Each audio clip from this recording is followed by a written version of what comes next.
The story of Operation Fast and Furious begins with a good intention. Federal agents in the United States wanted to stop the flow of illegal guns to Mexico. These guns were arming powerful and violent drug cartels. The cartels were causing immense bloodshed south of the border. The violence was also spilling into American communities. The Bureau of Alcohol, Tobacco, Firearms and Explosives, or ATF, was the agency in charge. They came up with a plan they hoped would dismantle these dangerous criminal networks. The idea was to identify the major players, the kingpins of the gun trafficking world, and bring them to justice. The operation was launched in Phoenix, Arizona, in 2009. The goal was ambitious. It was not enough to arrest the low-level gun buyers, the straw purchasers who legally bought guns for criminals. The ATF wanted to follow the trail of these weapons all the way to the top leaders of the cartels. By doing this, they believed they could take down entire trafficking organizations from the inside out. This would be a major victory in the war on drugs and gun violence. The name Fast and Furious was chosen, reflecting a desire for quick and decisive action against these powerful criminal groups. However, the method chosen to achieve this goal was highly controversial and ultimately disastrous. Instead of intercepting the illegally purchased weapons, agents were instructed to let the sales happen. They were told to watch as the guns were passed from the initial buyer to the next person in the criminal chain. This hands-off approach was meant to allow the investigation to move up the ladder. The agents on the ground were supposed to track the firearms as they moved from one person to another, hoping the weapons would eventually lead them to a high-level cartel figure. This strategy was the core of the operation. This plan was a departure from traditional law enforcement tactics. Usually, when law enforcement officers know about an illegal gun purchase, they seize the weapon immediately. This prevents the gun from being used in a crime. But Operation Fast and Furious did the opposite. It allowed thousands of weapons to be sold to known criminals and smugglers. The hope was that this risk would lead to a greater reward, the arrest of cartel leaders. This fateful decision to let the guns walk out of the shops and into the hands of criminals set the stage for a scandal that would have deadly consequences. The central tactic of Operation Fast and Furious was known as gunwalking. This term describes the process of knowingly allowing illegally purchased firearms to be transported without intervention. The theory behind it was simple on the surface. ATF agents would monitor suspicious gun purchases at local firearms dealers in Arizona. They would identify straw purchasers, who are individuals with clean records buying multiple high-powered weapons. These buyers were clearly not purchasing the guns for their own use. Instead of arresting these buyers and seizing the guns, the agents would simply watch and wait, documenting the sales. The next step in the theory was surveillance. After a straw purchaser bought a significant number of weapons, ATF agents were supposed to follow them. The hope was that the buyer would lead them to a middleman, a more significant figure in the trafficking network. Then, that middleman would lead them to an even higher-level operative, and so on. The idea was to follow the chain of custody of the firearms. By tracking the guns, they believed they could map out the entire structure of a trafficking cell, from the streets of Phoenix to the strongholds of a Mexican cartel. It was an intelligence-gathering mission, using guns as the bait. This strategy was supposed to culminate in a massive bust. Once the ATF had identified all the key players, from the small-time buyers to the top-level organizers, they would move in. The plan was to arrest everyone involved in the network at the same time. This would cripple the cartel's ability to get weapons from the United States. The evidence gathered by tracking the guns would be used to secure long prison sentences for the traffickers. In theory, it was a way to move beyond low-level arrests and strike a decisive blow against organized crime. It was a high-risk, high-reward strategy. However, for this theory to work, one thing was absolutely critical: constant and effective surveillance. The agents had to be able to track every single weapon at all times. If they lost track of a gun, it would be in the hands of dangerous criminals, free to be used in any number of violent acts. The success of the entire operation depended on the ATF's ability to follow these weapons across state lines and even international borders. This proved to be an impossible task, and it was here that the theory of gunwalking completely fell apart, turning a bold plan into a tragic failure. The strategy of gunwalking was flawed from the beginning, and it quickly began to break down in practice. The ATF simply did not have the resources to track the immense number of weapons being sold. Agents were overwhelmed. Straw purchasers were buying dozens of firearms at a time, sometimes visiting multiple gun stores in a single day. Following every buyer and tracking every gun proved to be an impossible logistical challenge. Agents would often lose sight of the buyers shortly after they left the gun stores. The criminals were aware they might be watched and used tactics to evade surveillance. The sheer volume of weapons was staggering. Over the course of the operation, approximately 2,000 firearms were sold to suspected traffickers under the ATF's watch. These were not small handguns, they were powerful weapons like AK-47 style rifles, Barrett 50 caliber sniper rifles, and FN Herstal 5.7mm pistols. These are weapons of war, capable of inflicting massive damage. Once agents lost sight of the straw purchasers, these guns effectively vanished into the vast and shadowy world of illegal arms trafficking. The agency had no reliable way to know where the guns were going or who had them. Many ATF agents on the ground were deeply troubled by the orders they were receiving. They were career law enforcement officers who had been trained to stop illegal gun sales, not facilitate them. They expressed concerns to their supervisors, arguing that letting so many weapons walk was incredibly dangerous. They knew these guns would likely be used in crimes, potentially even against law enforcement officers or innocent civilians. These warnings from frontline agents were reportedly ignored by the managers overseeing the operation, who insisted on continuing with the flawed strategy. The situation became even more complicated when the guns crossed the border into Mexico. The ATF has no jurisdiction in Mexico. Once a weapon left the United States, American agents had no authority to track it or seize it. They had to rely on cooperation from Mexican authorities, which was often difficult and unreliable. The guns were swallowed by the immense and violent world of the Mexican drug cartels. The ATF's plan to follow the guns to cartel kingpins had failed. Instead of an intelligence success, the operation had become an unintentional weapons supplier to the very criminals it was meant to stop. The failure to track the weapons meant that the ATF had lost control of the operation. They had allowed thousands of powerful firearms to enter the black market, and now they had no idea where most of them were. These were not just missing items, they were instruments of violence in the hands of some of the most ruthless criminals in the world. The guns from Operation Fast and Furious began to turn up at crime scenes with alarming frequency. It was a clear sign that the worst fears of the dissenting ATF agents were coming true. The weapons were being used to commit violent crimes. In Mexico, the situation was especially grim. Mexican authorities started recovering Fast and Furious guns from shootouts, from murder scenes, and from weapon caches belonging to the cartels. Each discovery was a stark reminder of the operation's failure. The very guns that were supposed to help dismantle the cartels were now being used by them to terrorize communities and fight Mexican law enforcement and military personnel. The Mexican government, which had not been fully informed about the nature of the gunwalking operation, was understandably outraged to learn it was happening. Within the United States, the lost guns also began to surface. While the majority were believed to have been trafficked to Mexico, a significant number remained in the United States. They were recovered at crime scenes in Arizona and other states, linked to crimes ranging from drug trafficking to assault. The ATF had created a domestic security threat as well as an international one. The agency that was supposed to be enforcing federal gun laws had instead allowed a flood of illegal weapons to arm criminals on both sides of the border, putting American citizens and police officers at risk. The numbers paint a grim picture of the failure. Of the roughly 2,000 firearms that were part of the operation, only a few hundred have ever been recovered.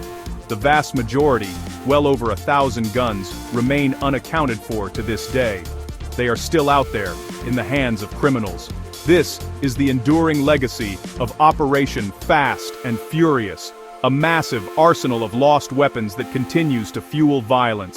The ATF's attempt to control the flow of guns had backfired completely, leading to a total loss of control, with devastating and long-lasting consequences. The theoretical risks of gunwalking became a tragic reality on December 14, 2010. On that day, U.S. Border Patrol agent Brian Terry was on patrol in a rugged area of Arizona known for smuggling activity. His elite unit encountered a group of armed men and, well, a firefight broke out. In the exchange of gunfire, Agent Terry was shot and killed. He was a dedicated public servant, a former Marine who had devoted his life to protecting his country. His death was a profound loss for his family his colleagues, and the nation he served. The investigation into Agent Terry's murder led to a shocking discovery. At the scene of the shootout, investigators recovered 2 AK-47 style rifles. When they traced the serial numbers of these weapons, they found that they were 2 of the guns that the ATF had allowed to be sold as part of Operation Fast and Furious. The very operation designed to fight cartel violence had supplied the weapons used to kill a federal agent. This was the moment the flawed strategy turned into a national tragedy. The direct link between the operation and the death of a hero could not be ignored. The death of Brian Terry brought the consequences of Fast and Furious home in the most painful way possible. It was no longer an abstract problem of lost guns or violence in a foreign country. A federal law enforcement officer had been killed on American soil by a weapon that his own government had knowingly allowed to fall into the hands of criminals. This revelation sent shockwaves through the law enforcement community and sparked outrage among the public. It raised serious questions about the judgment and oversight of the officials who had approved and managed the operation. The Terry family was left to grapple with the devastating knowledge that Brian's death was not just a random act of violence. It was connected to a failed government program. They began a determined search for answers and accountability, wanting to know who was responsible for the decisions that led to their son's death. Their quest for truth would help fuel a wider investigation into what went wrong with Operation Fast and Furious. The ultimate sacrifice of Agent Brian Terry became a powerful symbol of the operation's catastrophic failure and its very real human cost. While the death of Brian Terry brought the scandal to the forefront in the United States, the impact in Mexico was far more widespread and, honestly, much more bloody. The thousands of guns that were walked during Operation Fast and Furious were absorbed into the ongoing drug war south of the border.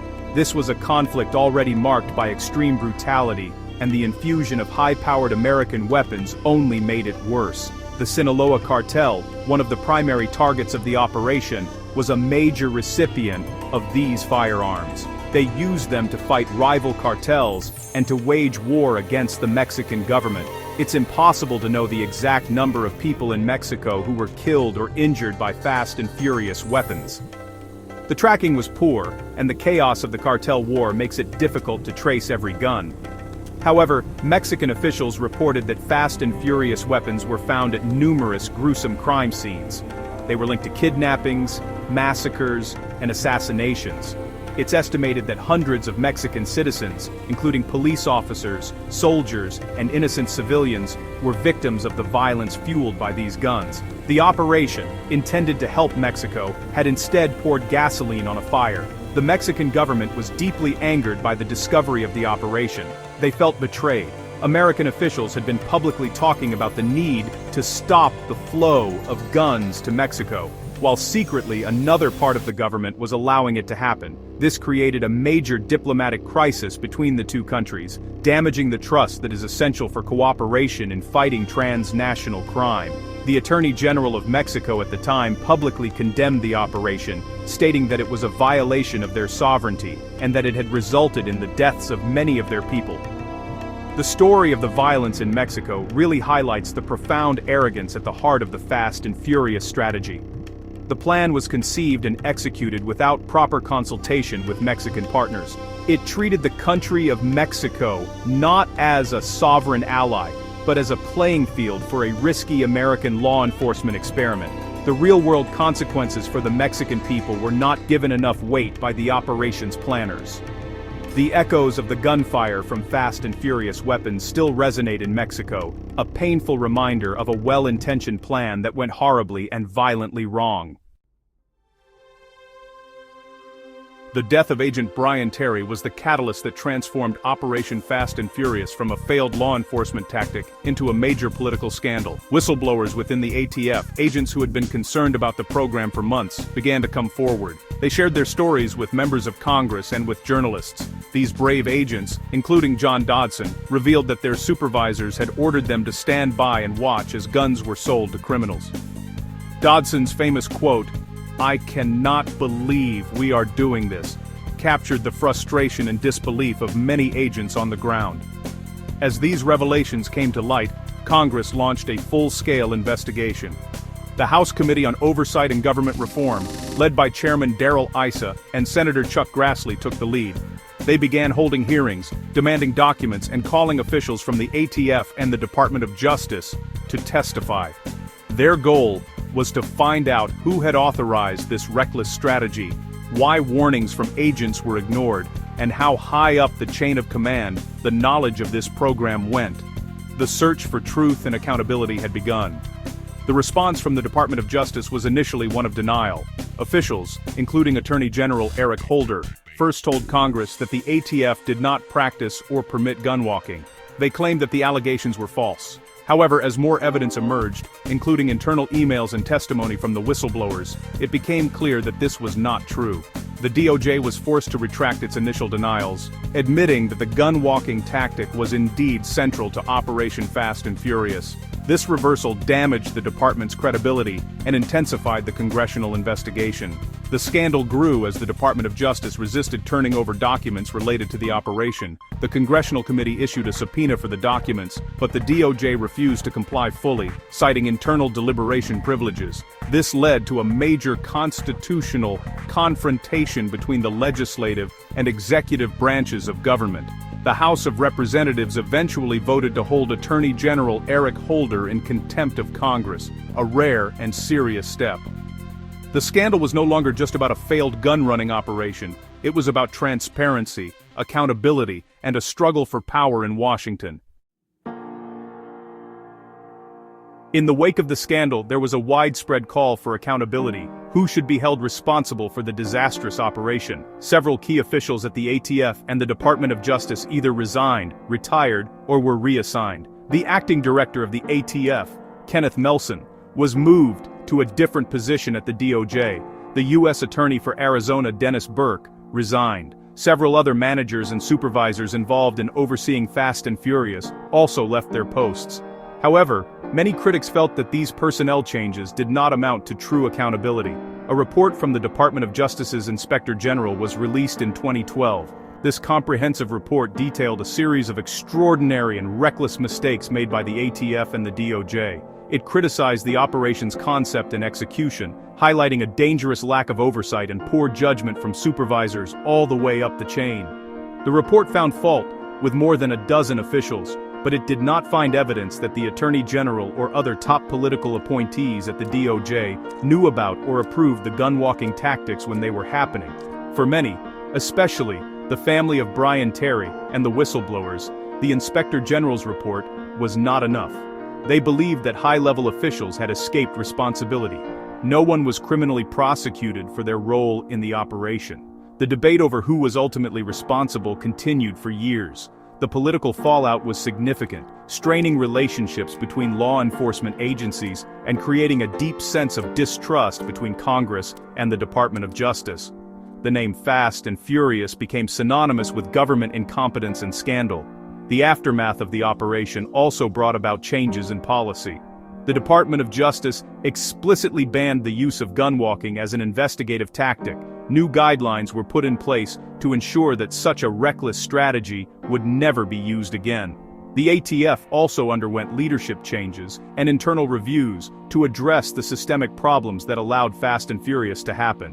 While these changes were necessary, they came too late for Agent Terry and the hundreds of victims in Mexico.